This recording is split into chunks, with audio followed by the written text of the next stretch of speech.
হরে কৃষ্ণ।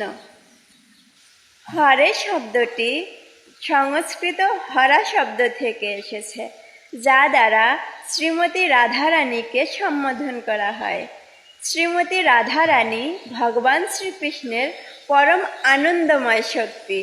সৃষ্টির শুরুতে ভগবান শ্রীকৃষ্ণ তার সেবা এবং ভক্ত সঙ্গ করার জন্য শ্রীমতী রাধারানীকে শ্রীকৃষ্ণ তার হৃদয়ের বাম পাশ থেকে সৃষ্টি করেছেন, অর্থাৎ শ্রীমতী রাধারানীর অনুমতি ব্যতীত মানুষ কিংবা কোনো দেবতারাও ভগবান শ্রীকৃষ্ণকে লাভ করতে পারেন না।